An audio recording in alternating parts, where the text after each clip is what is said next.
여러분, 사업을 확장하려고 공장이나 회사를 인수하는 거 정말 멋진 기회잖아요. 근데요, 그 달콤한 꿈이 자칫하면 예상치도 못한 책임이라는 악몽으로 변할 수도 있습니다. 오늘은 경매로 인수한 공장에 딸려온 아주 거대한 숨겨진 청구서에 대한 실제 이야기를 통해서 사업 인수할 때 반드시 알아야 할 법적 함정들을 속 시원하게 파헤쳐 보겠습니다. 자, 이 모든 복잡한 이야기의 시작은요, 겉보기에는 아주 평범한 한 공장 거래에서부터였습니다. 여러분이 만약 이런 상황이라면 어떠실 것 같으세요? 내가 산 건 분명 이 공장인데 전혀 상관없는 곳에 있는 문제까지 책임져야 한다니. 바로 이 황당하면서도 아주 중요한 질문이 오늘 이야기의 핵심입니다. 네, 사건의 무대는 바로 여기, 전라남도 장성의 한 공장이에요. 어떤 새로운 사업자가 경매를 통해서 이 공장의 새 주인이 된 거죠. 그런데 정말 흥미로운 지점은 뭐냐면요. 진짜 문제가 된 곳은 인수한 장성공장이 아니었다는 겁니다. 여기서 100km나 떨어진 전라북도 익산의 한 채석장, 바로 여기에 모든 갈등의 씨앗이 아주 깊숙이 묻혀 있었던 거죠. 아니, 대체 이게 어떻게 된 일일까요? 공장을 인수한 새 주인은요, 얼마 지나지 않아서 정말 상상도 못했던 청구서를 받게 됩니다. 그게 뭐였냐면 바로 정부가 보낸 폐기물 처리 명령서였어요. 자, 상황을 한번 자세히 들여다보죠.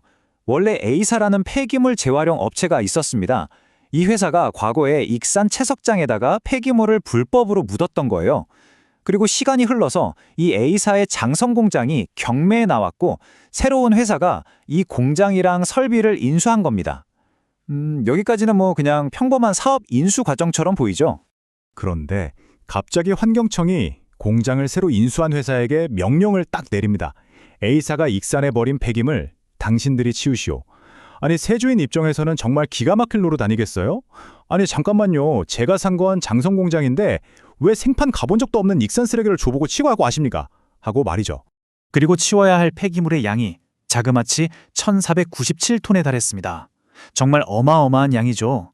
이 엄청난 폐기물 처리 비용을 모두 새 주인이 떠안아야 할 그런 절체절명의 위기에 처한 겁니다. 결국 이 황당한 사건은 법정으로 향했습니다. 과연 새 주인의 책임은 어디까지일까요? 이것이 바로 법적 분쟁의 가장 뜨거운 쟁점이었습니다. 법적 다툼의 한가운데에는 바로 이 조항, 폐기물관리법이 있었습니다. 아주 간단히 말하면 사업장을 인수하면 이전 주인의 권리뿐만 아니라 폐기물 처리 같은 의무까지도 그대로 물려받는다, 이런 뜻이거든요. 그래서 하급심 법원에서는요, 이 법조항을 아주 폭넓게 해석했어요. 글자 그대로 예외 없이 적용해야 한다는 뜻이었죠. 법에 그렇게 쓰여 있으니 장소가 어디든 상관없이 이전 주인의 모든 책임을 떠안아야 합니다라고 판결한 겁니다. 하지만 공장을 산 회사 측은 아니, 상식적으로 제가 산 공장 부지 내의 문제만 책임지는 게 맞지 않습니까? 하고 강력하게 맞섰던 거고요. 이 팽팽한 논쟁은 대법원까지 올라갔고 마침내 대법원은 이 사건에 대한 새로운 기준을 제시하면서 모두를 놀라게 하는 판결을 내립니다. 결론부터 딱 말씀드리죠. 대법원은 이전 판결을 뒤집었습니다. 즉, 새 주인이 무조건 책임을 져야 하는 건 아니라고 판단한 겁니다. 이 판결 하나가 사업 인수 시장에 아주 중요한 전환점이 된 거죠. 그럼 대법원은 왜 이런 판결을 내렸을까요? 그 근거를 세 가지 원칙으로 간단하게 정리해 볼 수 있습니다. 첫째, 자기 책임의 원리.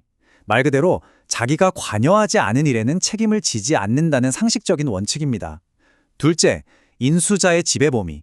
인수자가 현실적으로 파악하고 관리할 수 있는 범위는 인수한 사업장 내부로 한정된다는 거죠. 그리고 마지막으로 가장 중요한 것, 바로 선의의 매수인 보호 원칙입니다. 바로 이 대법원 판결문이 핵심을 정확히 보여주는데요. 인수할 당시에 사업장 밖 폐기물의 존재를 몰랐고 또 모를 수밖에 없었던 정당한 이유가 있다면 그 책임까지 떠넘길 수는 없다는 겁니다. 그러니까 이 판결의 가장 중요한 기준은 바로 이 두 가지 질문에 달려 있었던 거죠. 알았는가? 그리고 알 수 있었는가?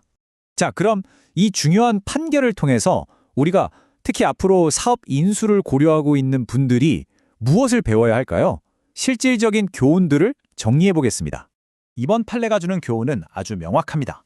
첫째, 내 책임 범위가 내가 산 땅 안으로만 한정되지 않을 수 있다는 가능성을 항상 열어둬야 합니다. 둘째, 하지만 법은 선의의 매수인, 즉 정말 모르고 산 사람을 보호한다는 점입니다. 그래서 세 번째가 중요해지죠. 왜 몰랐는지에 대한 정당한 사연을 입증하는 것이 소송에서 결정적인 역할을 합니다. 결론적으로 이 모든 것을 종합하면 사업체를 인수하기 전 판매자의 과거 환경 관련 인허가 기록이나 행정처분 이력 같은 서류를 꼼꼼히 확인하는 등 철저한 실사가 이제 선택이 아닌 필수가 되었다는 뜻입니다. 오늘 살펴본 이야기는 단순히 한 회사의 법적 분쟁이 아닙니다. 사업 인수를 꿈꾸는 모든 분들께 아는 것이 힘이라는 사실을 명확히 보여주는 강력한 사례죠. 이제 여러분이 무언가를 인수하려 할 때 눈에 보이는 자산 너머에 숨겨진 청구서는 없는지 한 번 더 꼼꼼히 살펴보게 되지 않을까요?